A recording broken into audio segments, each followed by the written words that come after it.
Krishna, Krishna Krishna, Hare Hare, Hare Ram, Ram Ram, Hare Hare. Krishna willing, I'll speak a few words about education and Varnashram as we have our meeting coming up about our Varnashram and educational projects, which is why I chose this verse, because Adhyatma Vidya Vidyanam, Krishna says. Among all kinds of vidya, or knowledge, or education, Adhyatma Vidya, spiritual knowledge, is an opulence of Krishna. The highest and best kind of knowledge is spiritual knowledge. And that is, of course, very much in contrast to mundane knowledge. Education can be in all kinds of fields, so many different kinds of activities and theories. So education can be in many kinds of fields, but for persons who understand what spiritual knowledge is, they can clearly distinguish between spiritual knowledge and material knowledge. But persons who only know material knowledge, they take spiritual knowledge to be an imagination, not really knowledge at all. A long time ago I saw a quote by a mundane scholar with some oblique praise, you could say, of Krishna consciousness. It said that the Krishna conscious movement has a philosophical system which is elaborate and, I can't remember the words exactly, but elaborate, and it makes sense within its own presumptions.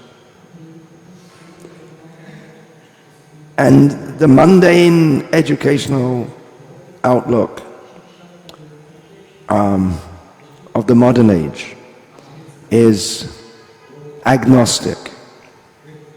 Not in the sense, agnostic literally means not Gnostic, not believing in God.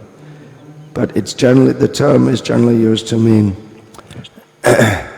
one who doesn't believe in God and doesn't reject the possibility of there being God. He just says, well, we can't know.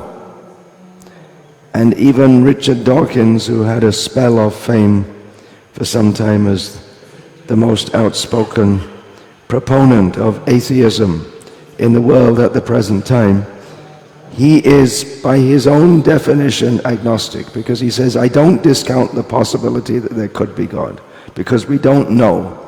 But he says the chances of it are very small.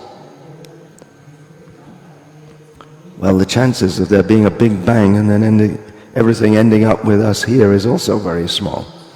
Just like I was hearing Srila Prabhupada yesterday, how he recounted how many years ago he'd spoken to an Arya Samaji who doesn't believe in the Supreme Personality of Godhead. And the Arya Samaji had specifically rejected that there could be a person from whose navel a lotus grows, and upon a lotus appears a four-headed person, which is quite reasonable if you're a reasonable atheist. But Srila Prabhupada said, okay, so this is inconceivable. You have to accept it as inconceivable. But Srila Prabhupada said that, you see, there's a coconut tree, and at the top of the coconut tree are coconuts with water inside them. So can you explain how the water goes up? Where's the pipe? Where's the pump? Now, probably modern day botanists have some kind of explanation, but they can't, there's no satisfactory explanation of how there could be such an entity as a coconut tree with coconuts which we cut, and it's very pleasant to drink and very good to drink unless you've got a sitting down throat, as it's said in Hindi. In English it's called a, what's it called? Lost my voice. Lost my voice. But there are there's so many plants and so many medicines, just like, take a note, I need some alushi. In Gujarati it's called alushi, good for, arushi, is it good for colds and coughs? In Sanskrit it's vasak. So please make a note, I need some of that. So anyway, I was saying the point that the educational system of the scientific outlook is agnostic, in as much as they say, well, we can't know anything for sure, but we can look at everything and analyze it and come to some conclusions, and then later maybe someone will come to some better conclusion. They don't have any faith that there is any absolute knowledge. Now that would be all right if they accepted that our intelligence has its limitations and that someone somewhere knows what's going on, otherwise all this wouldn't exist. But they just leave it at that. So the academia is agnostic, that they can't say anything for sure, but they have to accept some things. You can't even begin to live and act and work in this world unless we accept some axioms. For instance, I am speaking to you, and I take it for granted that you understand the words that I'm saying. There's no way to prove it. There's no way to prove that you even exist. But if anyone says that, well, I don't believe that anything exists, we have a very good philosophical reply that's called kicking them in the face with boots. And when they fall on the ground screaming with blood coming, you can say, don't worry, it doesn't exist. Nothing exists. So this is the answer to skepticism. Of course, we don't literally do it. Maybe we should sometime, just to make the point. Put it on YouTube. Just the answer to skepticism. That you don't exist, I don't exist, nothing exists. Okay, then pour some petrol on them and light a match and say, anyway, it was nice to know you. You never existed anyway. Bye-bye. Yeah, don't take this literally, because, well, there is a lot of prison preaching to do, but that's not the best way to access it. You never know, they might hang you. Anyway, the academia is agnostic. So there is a sharp contrast, I was saying, between mundane knowledge and spiritual knowledge. And in Vedic culture there is also. There is paravidya, aparavidya. And most of the Vedic knowledge deals with, which one? Aparavidya. Trividya. What is that? Trigunya, Vishaya Veda.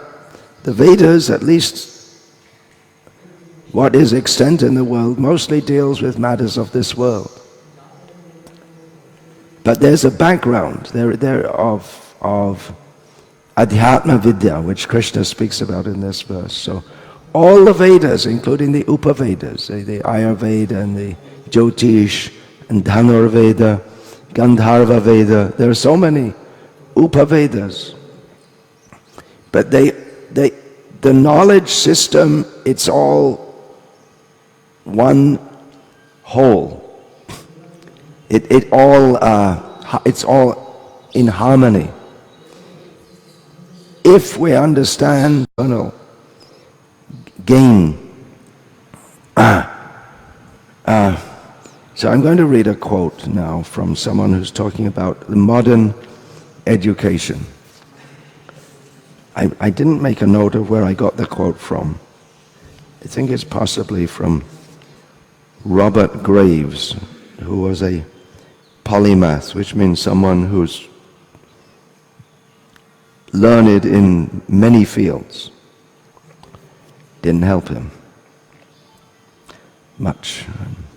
Okay, education as a social institution necessarily has many ends. Ends mean purposes that compete with each other and sometimes even contradict each other. Now that may be in Vedic culture also. If we don't see the background is Adhyatma Vidya. Because someone who's very interested in dharma, then their outlook on Vedic knowledge will contradict someone who's very interested in karma. And that's the difference between Yudhishthira and Duryodhana. Yudhishthira subscribed to Vedic knowledge, and Duryodhana did in name only. So they had a difference of outlook, even though they were in the same Gurukul. They were classmates, but their outlook was different. And sometimes the ends may contradict each other. And therefore the Bhagavad Gita, it's something sensational, revolutionary. Traigunya Vishaya Veda Nistraigunyo Bhavarjuna. And then later Sarvadhaman Parityaja Mamekam Sharanam Vraja. And that's taken on by the Bhagavatam. Dharma, what Kaitava Dharma? What are you talking about? He's not talking about Osho. He's talking about what's taught by Vyasadeva in the Vedas. So it's very revolutionary statements, which may seem to contradict what's given in the Vedas. But then, what is that? Sarvanartha utapane. What's the next line? Samplutodake. Sarvata samplutodake. Tavan sarveshu vedeshu brahmani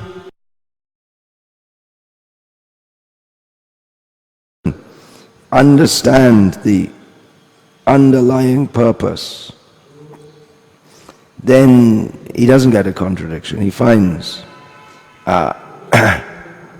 everything is in, he gets everything from what he needs without, he doesn't find a contradiction. And all these Vedic schools, Sankhya, Yoga, Karnad, all these, they're all trying to harmonize the statements of the Vedas. The Mayavadis will try to harmonize the highly personalistic statements about Brahman by saying they're subordinate to the impersonalistic statements. And the whole idea of Adhyatma Vidya is thrown out by the Karma Mimamsaks who say, oh, that's just for useless people. They don't know how to enjoy this world, so they want to renounce it. So like this, Chaitanya Mahaprabhu's understanding that coordinates and coalesces everything, all the statements of the Vedas. So going back to the discussion of the mundane education in the modern age, our universities ideally pass a cultural heritage from the past to the present. This would be written in the 1940s. But no, the modern education is throwing out all the past culture with multiculturalism, deconstructionism, and other neo-Mayavad ideas. Krishna Kirti can tell you all about it. He studied it in some depth, how they reject all the old ideas that these universities, famous universities, Oxford, Harvard, Sorbonne, they have the idea, oh, these are great institutions which have transmitted our culture for generations.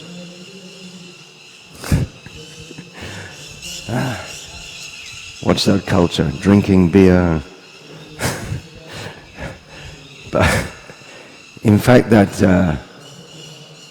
Jnanadas, one disciple of Srila Prabhupada, he was admitted in Cambridge University, and at the opening speech when he first went, he must have been 18 years old, he's closer to 80 now. So the professor who was greeting all the incoming students said that the most important thing you have to learn, Cambridge University, highly prestigious, the most important thing you have to learn is how to hold your drink. And for those of you who don't know what that means, which is probably most of you, because you come from a different culture, hold your drink means you can drink 5 pints of beer at least and still operate as a fairly coordinated human being. You don't collapse on the ground. You need to take at least 10 pints. So it's to hold your drink. That means you're accustomed to drinking alcohol so that you can drink, and you're still sober to some extent. And you'll find venerable elderly men in the Western countries with blue noses, right? That means they're an alcoholic, and it's considered quite okay.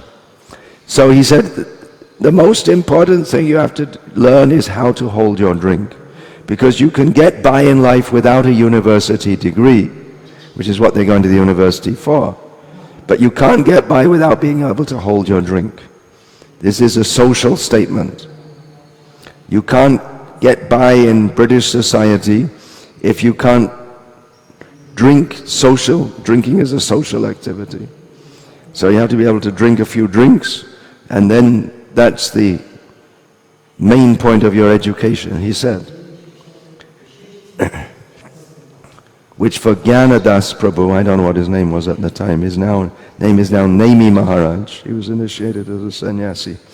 Gabasta Nemi Maharaj by Narayan Maharaj. So he immediately thought, what the hell am I doing here?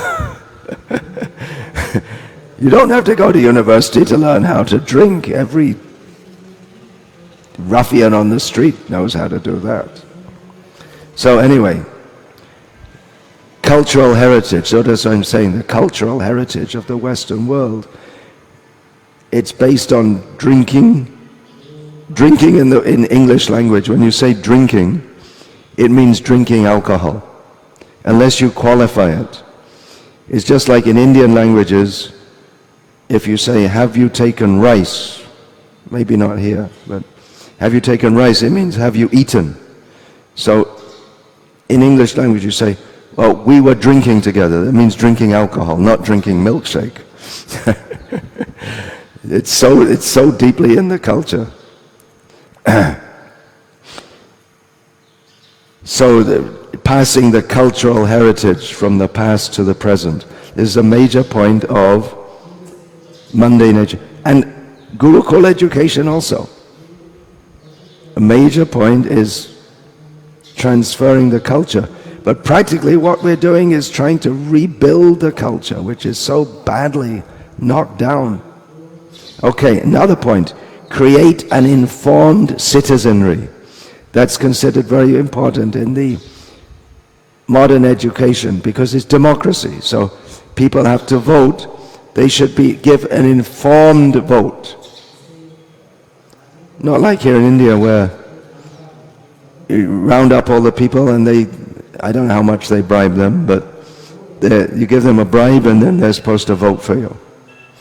And if they don't, you cut off their hands. Well, CPIM in West Bengal used to do that. And so I was told, Jyoti Basu, the chief minister, when someone complained to him, said, no, it's all right. We gave them artificial arms. See, it's okay, it's under control. So create an informed citizenry. In Vedic culture also, everyone is informed. Formal education is only for a few. But everyone knows, like Srila Prabhupada said, even the common uneducated man knows that there's a future life. I'm in my present situation due to my previous activities.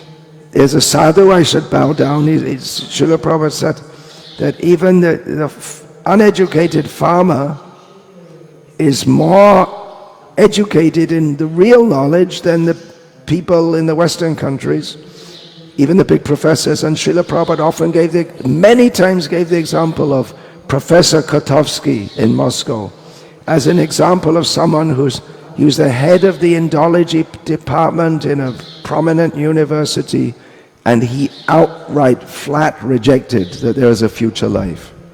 And Srila Prabhupada is obviously struck by the ignorance of this person. So there is spiritual education for everyone, minimally via the Ramayana, Mahabharata and Puranas being recited, and people will hear. Then another thing, the universities of support develop capacities for rational debate and inquiry.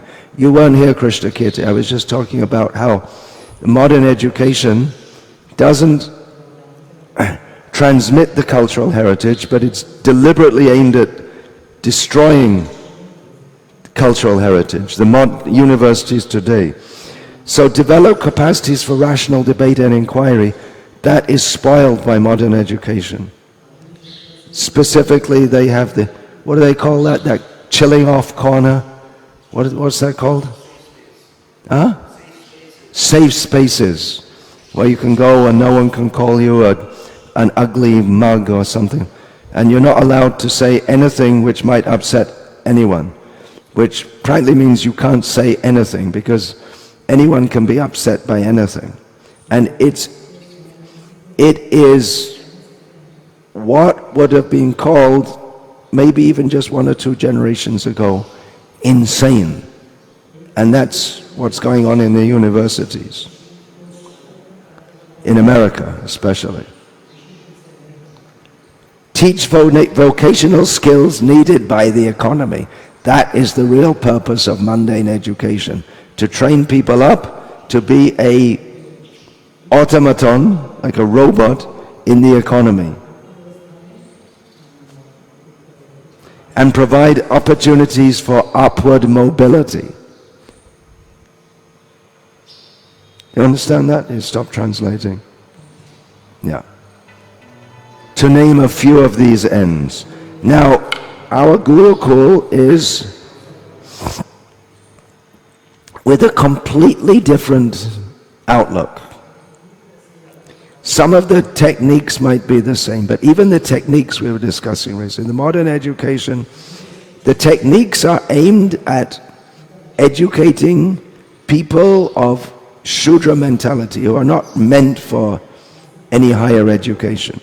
All this empathetic listening and then icebreaker, take their opinion, this is all nonsense. Brahmin boys come with good brain, good culture, and they have to come and hear, that's all. But because people, they can't hear in the modern age because their brain is so distracted, therefore they have to have all these different educational techniques. Otherwise, in Vedic culture, someone is educated, and then he doesn't have to go to get trained in how to teach, but he teaches. What does he do? He speaks what he heard. And if the boys are not willing to listen, then they're not fit for the Gurukul anyway. Then you have the Panchatantra for what was his name, Sharma in the Panchatantra? He had to educate the princes who were not at all interested in education. So then they're just telling a whole bunch of stories and this and that. But Panchatantra is not Adhyatma Vidya. It's not spiritual knowledge. So the very word Gurukul, it doesn't mean school. It means the place of the Guru. We can say, it's roughly translated. Is it? What would you say is a literal translation of Gurukul. Jai Nityanand? It would literally mean where there are gurus are gathered together. Is it not? So, it's the place of the guru. It doesn't say a school, but then what does a guru do? The very word guru means one who teaches. But the teaching is formal and informal. It's 24 hours a day. And the main purpose, as Srila Prabhupada said always, is to impart good character. It's not, of course, it is important that they learn Adhyatma Vidya, but there's no question of learning Adhyatma Vidya, spiritual knowledge, unless they have good character. And good character is minimally defined as no eating meat, no drinking alcohol, no intoxication, no illicit sex, and no gambling. Whereas in the schools today, the phones, the children in the schools, they're looking at pornography on their phones. And how is there going to be any good character? Impossible. There's no idea of sense restraint. In Gurukul, the children are trained in how to control their senses. Children, when they're born, they're completely unrestrained in their senses. If they want something, they scream. If they're slightly uncomfortable, they scream. Babies. So they have to be socialized to tolerate distress, and not just they see something, they want it, and they have to be trained. No, you have to control. But the modern idea is that you control to the minimum and indulge as much as possible. So the main education, or what they have to learn, it comes very much, if we're talking about training them in character, it very much depends on the character of the gurus. Durvasa Muni had 60,000 disciples. They went to him for education.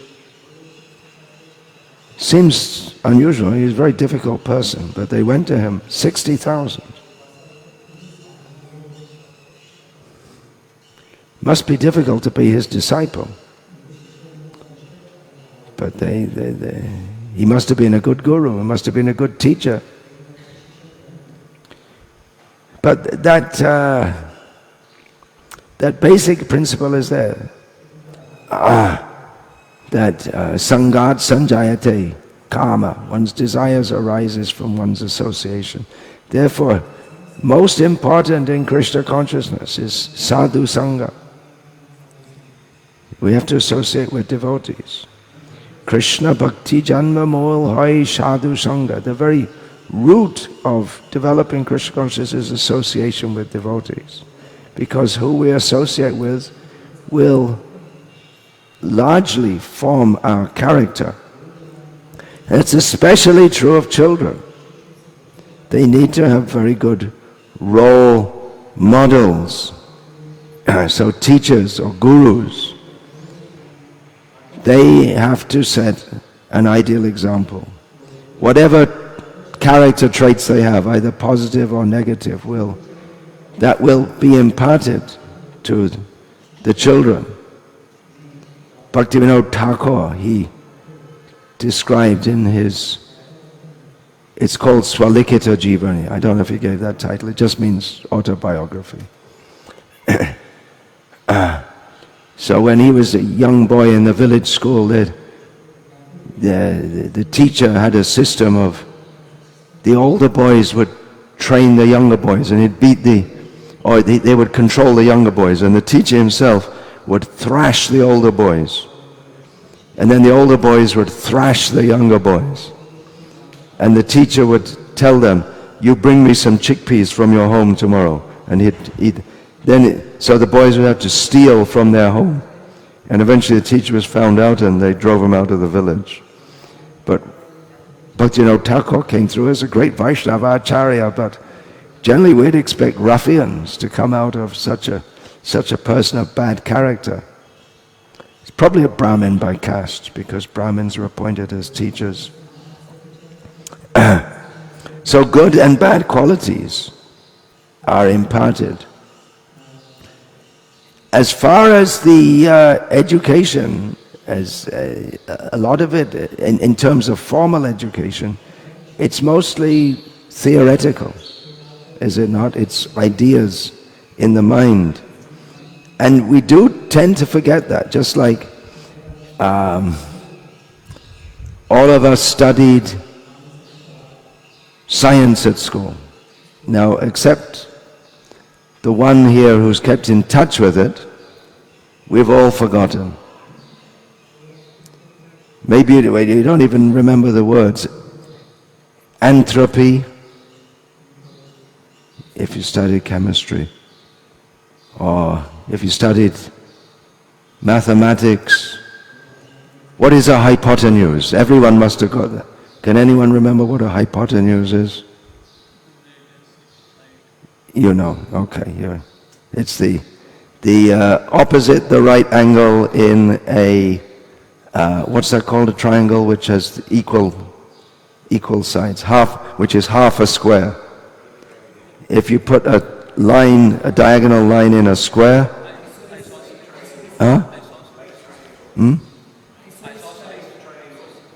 Anyway, I'm just making right angle triangle. Yeah, right angle. Isosceles, okay. Oh, and the hypotenuse is there's the sine and the cosine and all this kind of thing. See, I don't know. So anyway, I'm just making the point that you just forget it all. You study and you forget. But what remains, and we may not know that, is the influences on our character. That will remain. And that's a lot of the difficulty in trying to educate people in Krishna conscious, to actually be Krishna conscious, is sakalam vihaya. Just forget it all. You know that verse, right?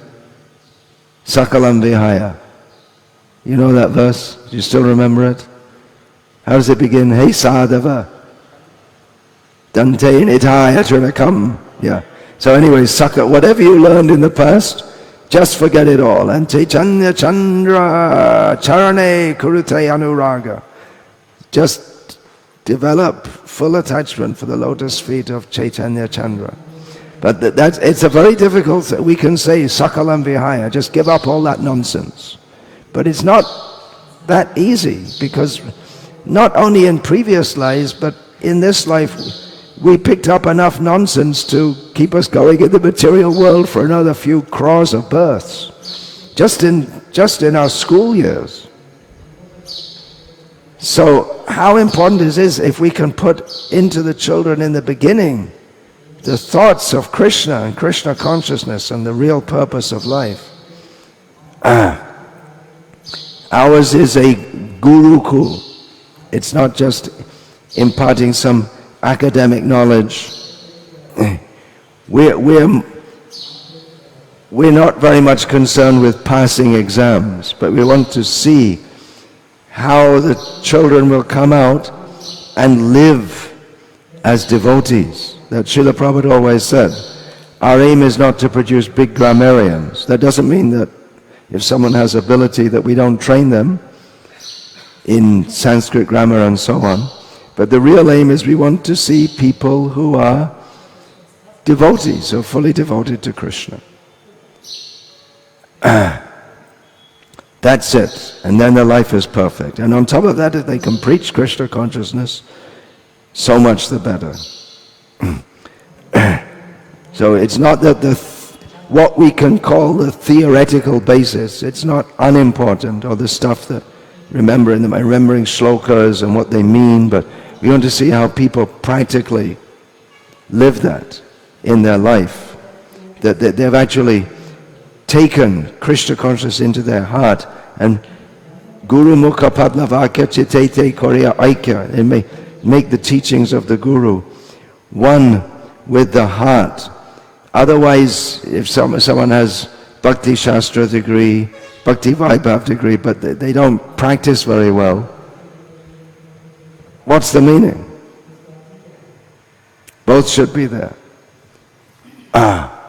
What is that? Achar kare kehana kare prachar kare kehana kare achar prachar name karo hadui karj tumi sarva guru tumi jagat arj. This Haidar Thakur,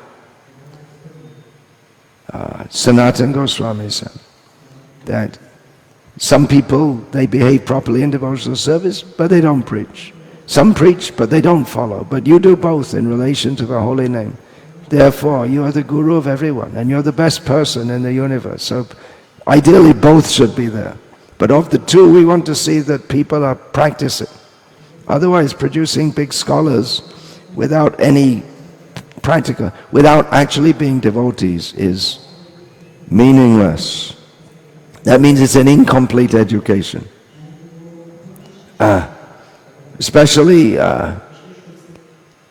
Srila Prabhupada wanted Gurukul to produce preachers, which is to be a preacher of Krishna consciousness, someone who's dedicated throughout their life to meeting people, imparting knowledge of Krishna. One has to be very fixed in doing so, and mentally robust, because there will be so much opposition which will come, and able to speak with others. Just on a side note here, for preaching, formal training in logic would be very helpful, because you see, much of Srila Prabhupada's preaching was on the platform of logic, just like that. He gave the example of the coconut, and the logically, you may not believe in God and Achintya Shakti, but take this. This is an example. In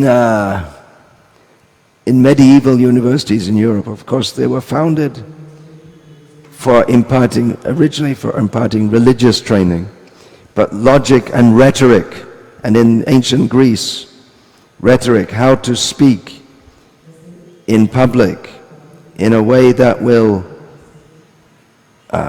influence others, how to answer others. So formal training was that, and it's also done in many Buddhist schools. By schools I mean here for training young monks. They have training in logic, and still, you just told me recently you happened to come across the Madhvas and Shankarites having formal debates. They're trained in logic, and they meet with each other, and they analyze the Vedic statements according to Vedic rules, but logic is also applied in there, very much there. So, but that's not very useful, because they can only use it when arguing Mayavadis with Dvaitavadis, but it doesn't have any practical application in the world beyond there. It's as if they're living still 800 years ago or something. But we need, for the modern training in logic, so that our boys, they can immediately recognize if someone has made a false statement, and they can point it out. They can immediately catch it. By training, it can be done. And then it becomes very difficult to defeat them. And then that's an important part of preaching.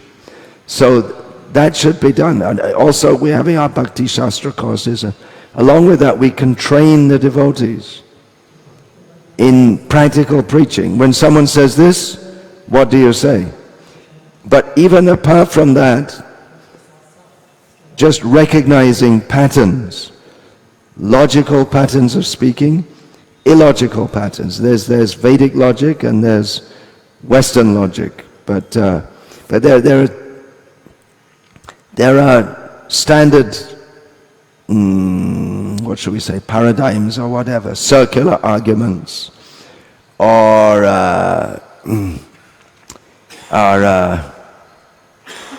making basing a logical conclusion on an unconfirmed premise, and so many things like that. They're technical terms. So, and often you'll find Srila Prabhupada, when he's talking with others, they'd start to say, and he'd cut them out, because they didn't finish what they were saying, but already what they said was a logical inaccuracy. So instead of them going on and developing their point, there's no point to develop their point because it's already logically unsound. So you cut them right there, don't allow them to go on. Otherwise they obfuscate the whole argument.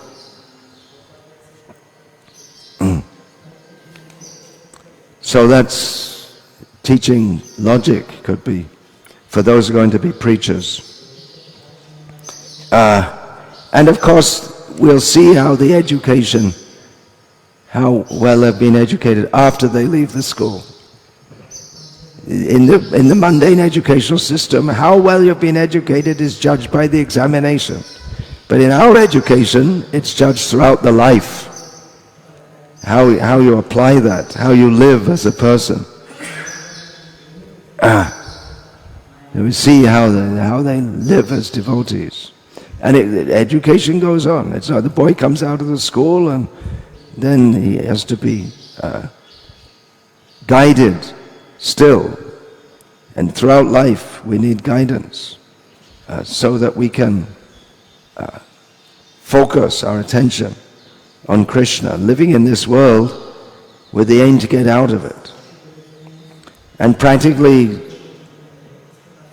everyone learns so many things after they stop formal education. When you're out there in the big tough world, which is why these safe spaces, and what else do they have? Non-microaggressions. Yeah, you get out in the big tough world and it's full of macroaggressions. What to speak of microaggressions. But this means that Western society has undermined you. For instance, you can't run an army. Avoid the whole army is based on aggression. So you don't want to be, you're out there in a battle and you didn't shoot the enemy because you didn't want to hurt him. The army is, or politics. Srila Prabhupada said a politician cannot be a saintly person. And Srila Prabhupada also said that he was talking about how, what is this samabheda, what's it, dana danda. And Prabhupada said, I'm not talking about, it's not spiritual knowledge, this is politics. So that's also required. And when he heard about this, when he heard about the big fuss they're making about the Watergate inquiry about President Nixon having sent his goons to burglarize the Democratic headquarters, I said, what do you expect? That's what politicians do. You don't expect them to be honest people. It's just taken for granted. Srila Prabhupada's education was very practical also about this world. We learn so many things from him. Otherwise you're just living in some big illusion that actually politicians are nice people. That illusion is gone in the Western world. Still in India, people have some idea that politicians actually care for us. But very practical. And the Vedic knowledge is the Pancha Tantra, very practical. It's for kings, it's for princes. Here's a quote from a conversation with Srila Prabhupada and Dr. Patel. Dr. Patel, Srila Prabhupada's sparring partner in lively conversations. So Dr. Patel said to Srila Prabhupada, these degrees, talking about university degrees, he said they're artifacts. Prabhupada said, that is upadhi. The degree is it is an upadhi, a mundane designation. And Srila Prabhupada then said, education is to become upadhi-less. Sarva upadhi vinir muktam. So getting a degree is to, in the modern age, is to get another designation, but real education is to become free of all designations. So mundane education just sticks some more designations, but the real aim is to become free from designations. So all these points to consider in our Gurukuls. There are so many things. Srila Bhaktisiddhanta Saraswati Thakur said that it would be better when he found that his disciples were arguing over rooms in the plush, posh new temple in Bagh Bazaar in Calcutta. He said it's better that we sell all the bricks of the temple and use the money to print books. So the same thing for our Gurukuls. If they get transformed into mundane educational institutions, which is the pressure's always there, and we always have to resist it. There's all the time people are going to be introduce this, introduce that. What's the harm if we give degrees? There's a great new educational system, and this and that, all the time trying to turn it into some mundane thing. And maybe in course of time it will, but of course we don't have very plush buildings for our Gurukul, so there may not be any bricks. You can't sell mud and grass if we make the buildings out of mud and grass, but the same principle applies. If it turns into a mundane school, then just forget the whole thing. Start all over again. Completely useless. We don't want that at all. Okay, on to the subject of little bit about Daiva Varnashram Dharma. In the Chaitanya Charitamrita that stated Varnashram Dharma, what is that verse when Chaitanya Mahaprabhu speaks about rejecting Varnashram? In the same verse, I can't remember it, Varnashram Dharma, no, I can't remember, but anyway, Chaitanya Mahaprabhu makes the point that devotees are not interested in Varnashram Dharma, they're interested in Krishnaika Sharan. That's the full shelter at Krishna. Someone else, you could look it up. But Ete Shabachari, Ete means all kinds of dharma. Avanashran dharma. No, Krishnaika Sharan is the last word. It doesn't rhyme, this verse. Can you get it? Krishnaika. Just look up Krishnaika. K-R-S-N-A-I-K-A. Important. Ete Shabachari means all the things described before. Varnashram Dharma, that should also be given up. Chaitanya Mahaprabhu says. Niskinchan Hoya Krishnaika Sharan. Yeah. Giving up all mundane aspirations and Varnashram Dharma, one should become Niskinchan. Krishnaika Sharan, is it? Did you find it? And then taking fully and exclusive shelter in Krishna. So Daiva Varnashram Dharma is meant to bring us to the point of Krishnaika Sharan. It's not the process in itself, but it makes a favorable situation for practicing bhakti sadhana that can bring us to exclusive shelter of Krishna. So therefore, mundane demigod worship is rejected. We were discussing yesterday, should we promote that? Among many other things, it's rejected. Anya deva shrainai tomare kahinu bhai a bhakti paramakaran. Twice, at least, in Prema Bhakti Chandrika. Narotanda says, worship of different demigods is to be rejected. This is the main cause of bhakti, to reject that. Now, the order of our gurus means starting from Bhaktivinoda Thakur, Bhaktisiddhanta Saraswati Thakur, and our own Srila Prabhupada, is to establish Varnashram Dharma. So Varnashram Dharma, the following of it, can be considered, because of the Guru's order to do that, it can be considered aropa bhakti. Just like brushing your teeth is not bhakti. You can brush your teeth all day and night and it won't develop bhakti. But if we do it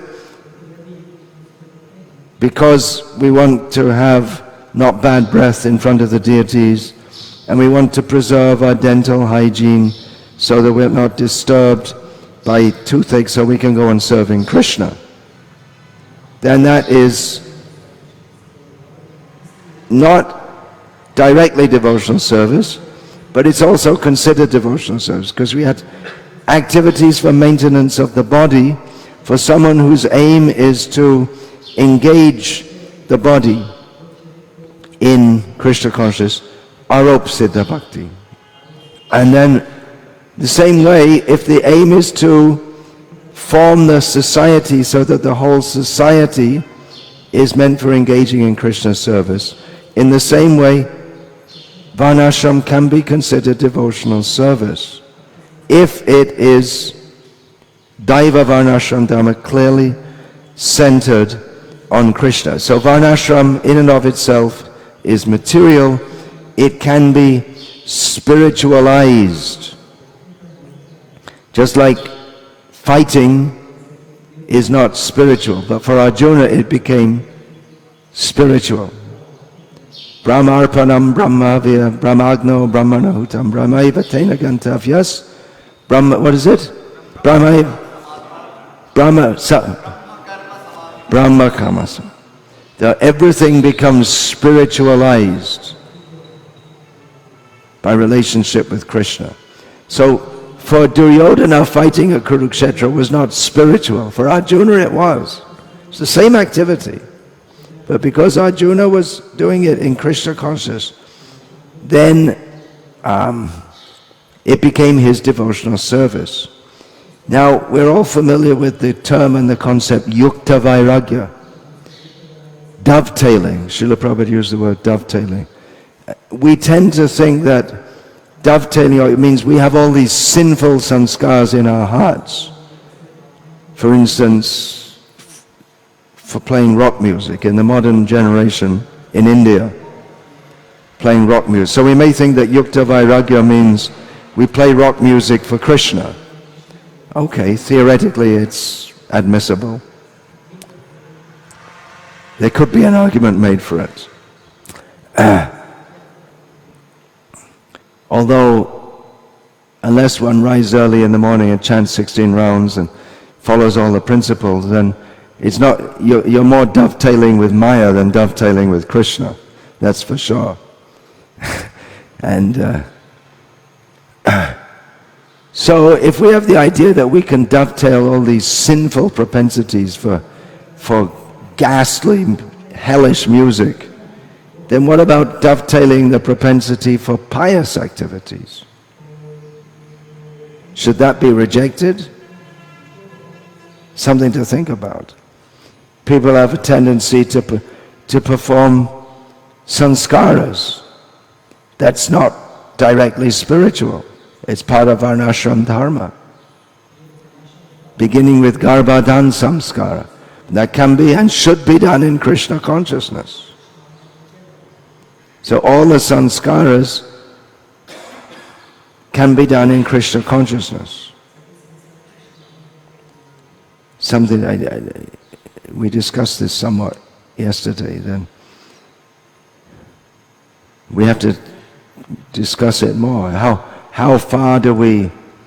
What are we looking at in future?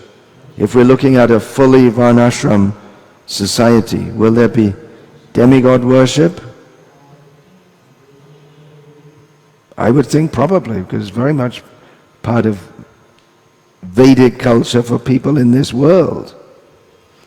I would think it would have to be, because there are always going to be people who want to eat meat, and they have to worship demigods to do that.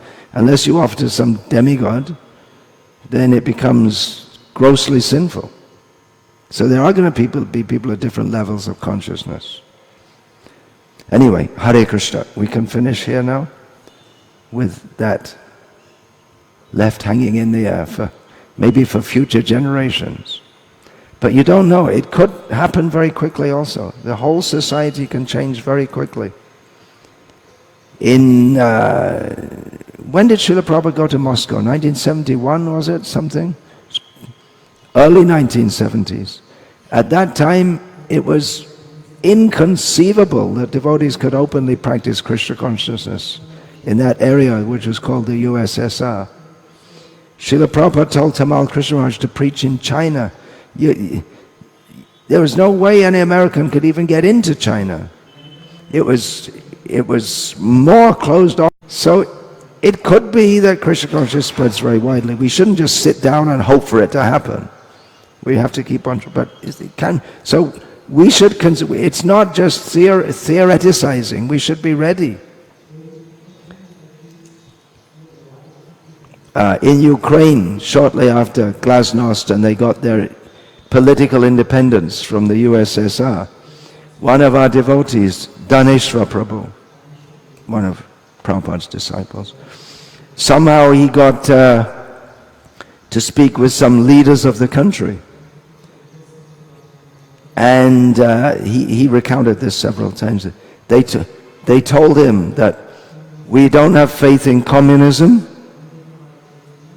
That's not difficult to understand. And we don't have faith in capitalism either. Do you have something else you could recommend to us? And one of Daneshwar's big things in his life is promoting Varnashram. When he realized, I don't know what to tell them. He didn't want to tell them to take up Varnashram because he realized that he didn't know how to advise them in that situation, how to institute it. The preaching of Krishna consciousness in general will have to go quite strongly before we can bring in Varnashram, because we see even among our own devotees, they're strongly opposed to Varnashram. Even one of the big ISKCON gurus in India said to Bhakti Ragasa, why do you want to bring back the caste system? Total misunderstanding of what Varnashram is. And our devotees in the West, they hate. They actually hate. One of the big GBCs, he talked about the V word. That's, in English you say the F word, which F is, the F word means a word with 4 letters which is extremely vulgar. So sometimes people refer to it as the F word. So this GBC referred to the V word. That's what he said, I don't like to say that word. Which amounts to Guru Ravagya, when Srila Prabhupada has told us to establish Varnashram. But our devotees, some of them are so much against it. So we have a lot of work to do. But we may say it's theoretical thinking about these things, but we should consider also, what are we aiming at when we're talking about making a Varnashram society? One major point to consider is some industrialism is going to be needed, because we need those nuclear bombs, nuclear missiles, because Pakistan's got them, China's got them, and if India doesn't have a mobile, up-to-date army, then it's finished. So that's a major consideration. You just can't, unless we can convince the Chinese and the Pakistanis also to take up Krishna consciousness. It's more likely we're going to convince the Indians first. So big questions. In the meantime, we start with our microcosmic communities. But think big. Hare Krishna. All glories to His Divine Grace, Srila Prabhupada, who has very gracefully given us this great challenge to give the world real knowledge, adhyatma vidya vidyanam, the spiritual knowledge, difference between the soul and the body. Oh, here's something else which, just as I thought of that, I'll throw this in, because I said it in Hindi the other day at the public program here. I'll say it in English also. Recently, Umapati Swami, who joined ISKCON in 1966, I think before ISKCON even existed, formally. So he sent me a link, he started a blog. So I went and I looked, and on one of his entries, he said that some of our devotees, they don't read Bhagavad Gita because they read it once and they think they know it. And he said, I've been reading it for 52 years and I always find something new. Isn't that amazing? They read it once and think, I know it, and they think they don't have to read it again. Isn't that amazing? The Bhagavad Gita is unlimited. And he said that I've been reading it every day for 52 years, and it's always fresh. It means they didn't get anything out of Bhagavad Gita if they think that they read it, and now they know it. A lot of misconceptions. Hare Krishna.